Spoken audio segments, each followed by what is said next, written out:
The World Athletics governing body has delayed the implementation of ruling on hyper-androgenism by 5 months after an appeal lodged by Caster Semenya.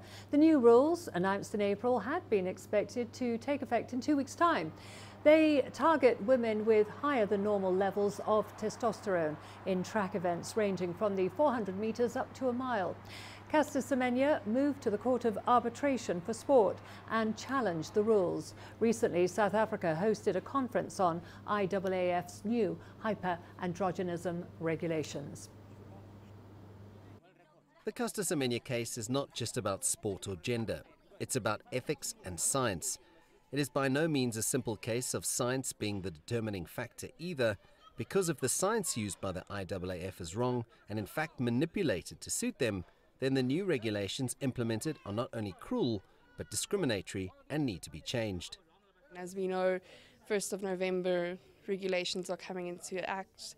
So this conference is just there to start up a conversation again and get people talking again, like they did when the regulations were first announced. The 27-year-old has been a dominant force since bursting onto the scene in 2008, but despite her success, the girl from Limpopo was shunned and calls grew for the IAAF to ban her from competing because she clearly had an unfair advantage. I'm ashamed to say that I didn't respect her as I should have in 2009 when I competed against her, but now I just have such enormous and unreserved respect for Caster Semenya, because I think what she has achieved as an athlete, given the pressure that she's under, is just absolutely extraordinary, and she's an amazing role model for our sport. The 800-metre world champions legal team, which includes Professor Steve Cornelius, who resigned from the IAAF's disciplinary tribunal as a result of the new regulations, will need to have a unique approach at the Court of Arbitration for Sport. We need to differentiate legal with sport. Caster is a sport court, not a law court. So the approach is going to be different to if she was bringing this in a law court. But I think they should have a look at the previous precedent of Duty Charmed. Perhaps also the previous case of Oscar Pistorius, who also challenged his right to compete as well, because it is about discrimination.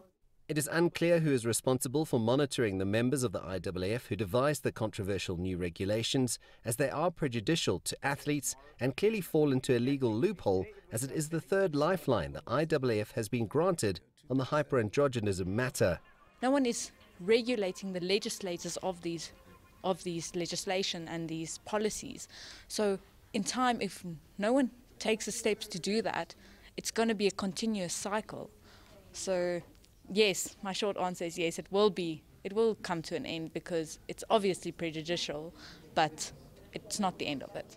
The IAAF's new regulations have certainly raised eyebrows, and with Caster Semenya at the centre of the storm, has prompted discussions like these. The big talking points: why is the IAAF targeting athletes like Caster Semenya, and is the Court of Arbitration for Sport in fact the right place for this matter to be decided? CS2+C, CGTN, Pretoria.